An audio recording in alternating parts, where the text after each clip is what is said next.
afternoon, ladies and gentlemen. Here we are at the World Rally stage of the Catalunya.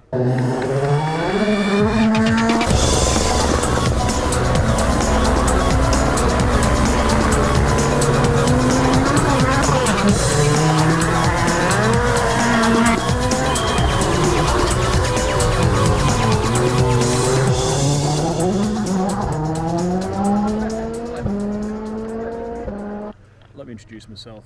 Former Hollyoaks star from the 1990s. What was your role in Hollyoaks?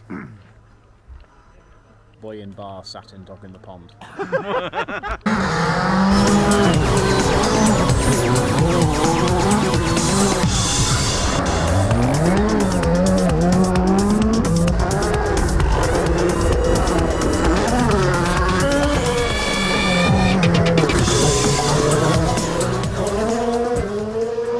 So this is the best vantage point I found, which is a tree. That TV mountain down there, you see him? He's a rank amateur. In the towns and villages, it's rammed. People are getting leathered and driving. Not that we're doing that.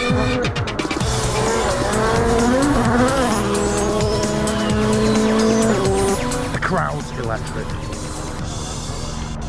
Not right now, but they're just having a pause. Who's this?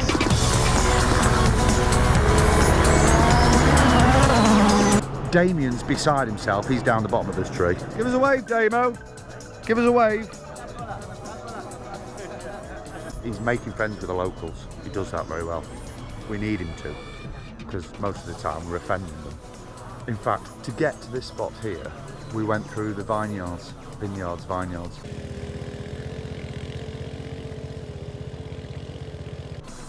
I'm not sure, A, the hire company of the bikes will be too impressed, or B, the farmer. Yes. Whose is this one? Damo's? Roscoe's looks quite not bad. Tim's looks as though it's barely been in the mud, honestly, Tim. It's all about the line you take. Anyway, round 11 of the 2018 WRC. We're in Catalunya, Spain. It's tight. The top three are separated by minimal points. Nobody can hold back, nobody can be cautious, nobody can go steady. You've got to go. If you want to win, you've got to go. It's go big or go home time. Oh, he's sideways. This will be... No, it's not Tanner.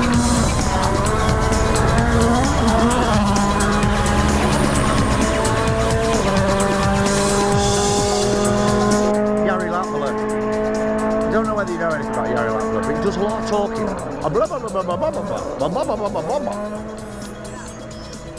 And I think he just drives as fast as he talks.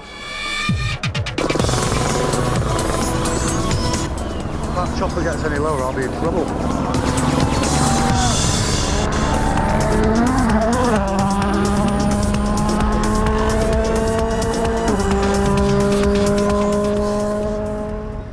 Right, well that's it for today's stages. So we've got to head back to Service Park, which is about an hour's drive away. Now obviously when you're in a foreign country, on sketchy motorbikes, on gravel roads with little tiny wheels, it's very important that you don't take it too hard and you look after each other and keep an eye on each other. Yeah, whatever. Stuck it up the inside. Good on you, Damo. I'm front brake only, which makes me a bit sketchy in these dusty, gravelly, but I'm going to force pulling him out of the way.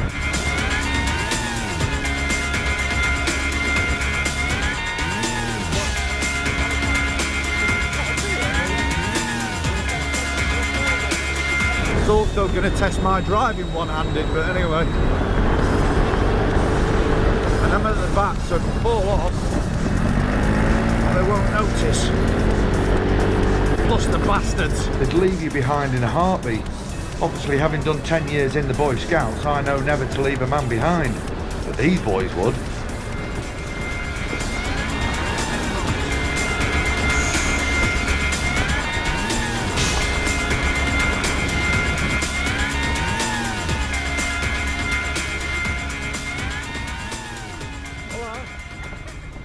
She's holding a hand like that because these were the girls that told us not to go through the vineyards on the way to the stage. And they didn't see us go through the vineyards, but clearly they know what we were up to. They're like, how did you get to here? Don't ask. Right, a classic road section coming up now.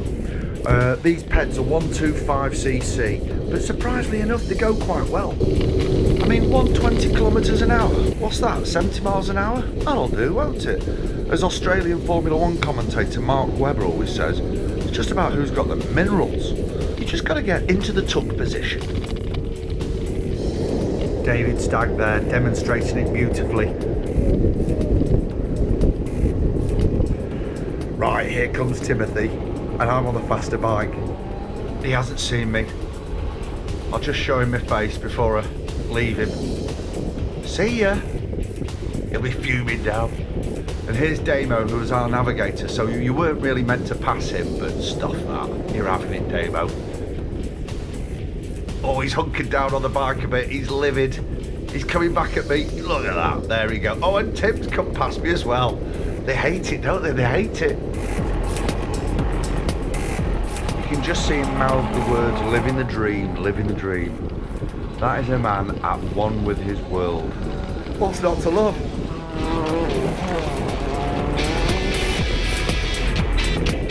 Just checking where he is now. Because I know, you see, he's gone into the top position. I know him too well. He's chasing me. But he'll never catch me. Right, next up, Damien. I mean, God knows what Damien makes of all these bikes that we're on. Back home in Blight, he drives some 1500cc Ducati death on a stick weapon. But he's not on it now, is he? Right, so we'll just tuck him behind him, get the slipstream, draw up a little bit closer. Him thinking he's the big I am with his navigator's immunity. You're just another fool on the road, Damo. I'd just like to have a little look at them to let them know I'm past them. Have it. Oh, and Tim's having a look down the hard shoulder. Naughty. Keep it pinned, Neil, keep it pinned. Anyway, it was pretty much like this all the way home. Rather unsurprisingly, we lost contact with Ross, but this is where my 10 years in the Scouts training paid off, because I stopped. Just waiting for Ross. We could be some time. To be fair, I think he is on the slowest bike. He definitely weighs the most. Hang on, hang on. What's this? Yes, here he is.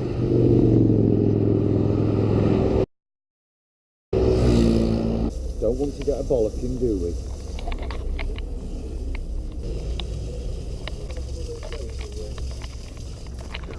Here we are back at Service Park. We did manage to lose Ross, but that was always going to happen. Right, you love, come on out my way.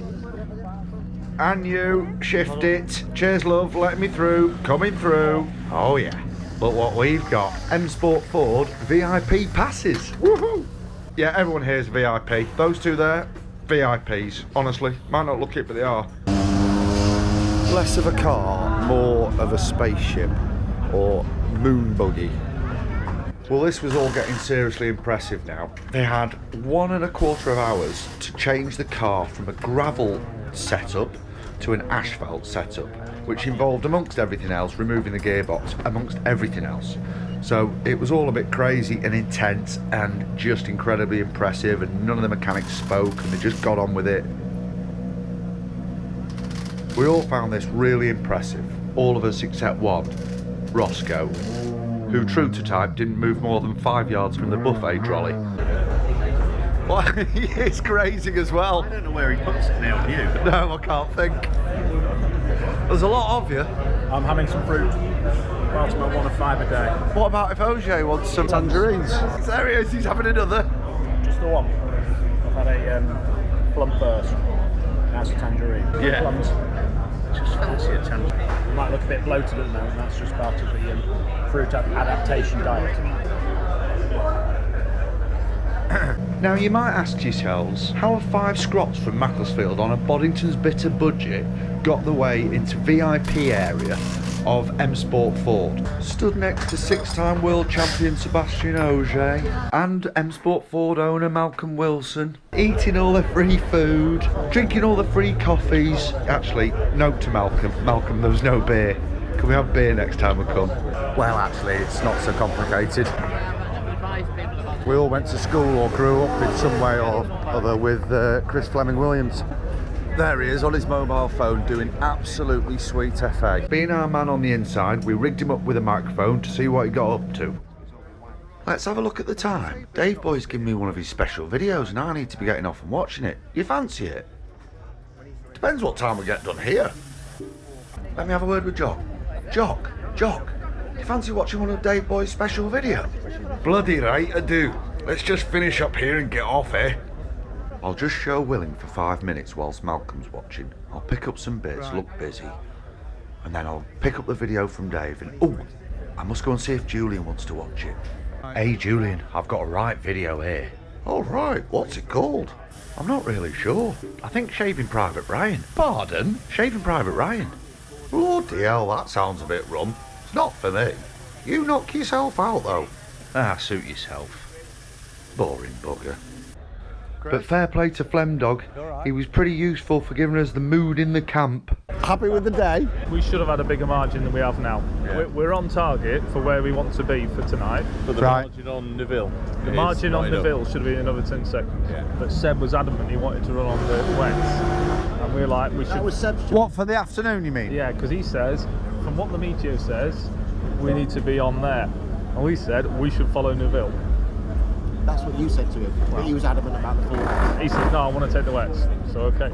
That's interesting. Yesterday you said I want to be in second. You are in second. Where do you want to be by this time tomorrow? If we get our setup right tomorrow morning... Ojo will finish first. It'll be close. Day 2.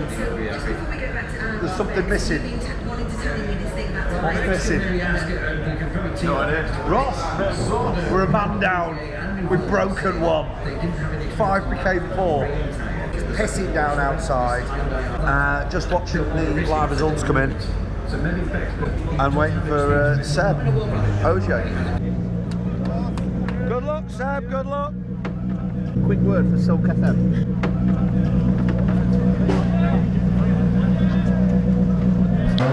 Chris, word for the camera, please. Word for the camera. 30 seconds separate the top 6. How are you going to play it this afternoon as a team? Flat out. Flat out. We're here to win. In the wet. Could risk the whole WRC Championship for one afternoon. You need to win this afternoon. We're here to race. Loving that. Seb's going for it this afternoon. We are, yeah. Well, while Seb went for it, so did we. Tyre choices. Let's have a look at the tyre choices. What's this for, this afternoon? Or tonight? Today. Hang on, does that mean anything to anybody? And we planned the next trip.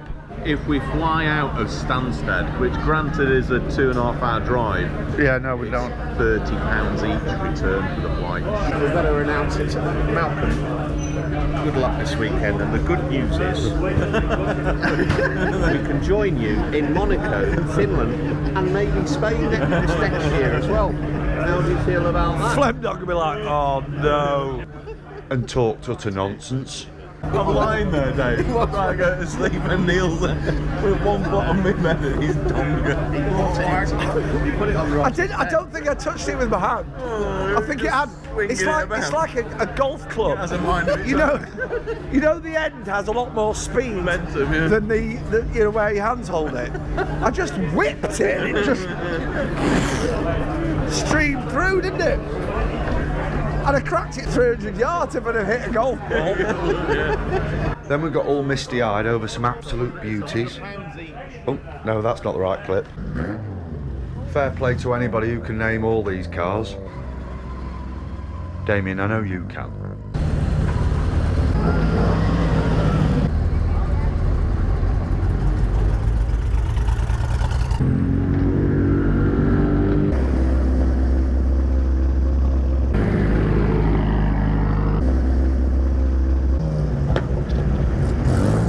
I think that can best be described as retro car porn.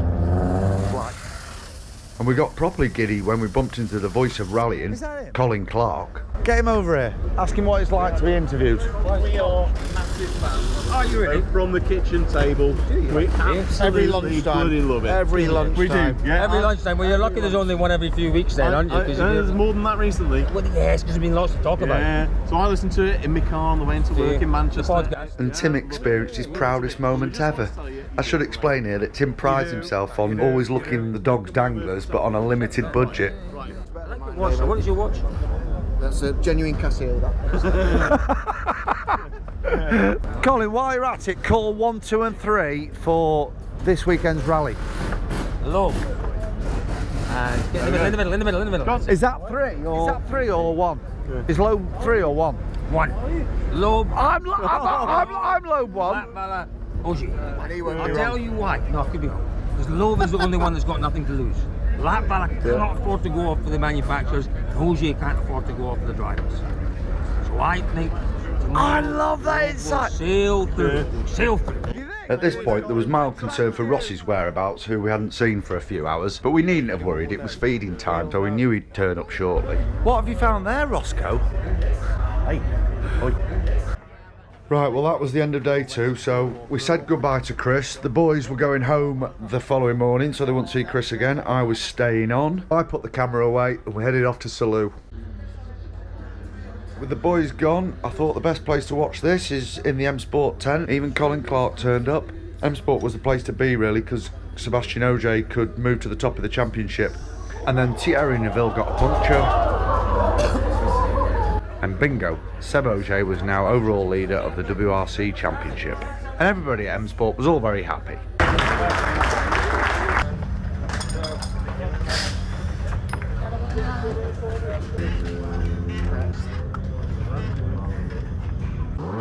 And whilst they went off to collect their plaudits, I was faced with a different dilemma. I'm desperate for a number 2, and I don't have a hotel, so I'm gonna have to go somewhere like a pub. Doesn't bear thinking about. And the bastards took my mobile phone charger, and I'm on about 2%, so I don't know where the train station is in Salou, so I better go and find a charger or a train station or a hotel, one of the above. Toodle pip.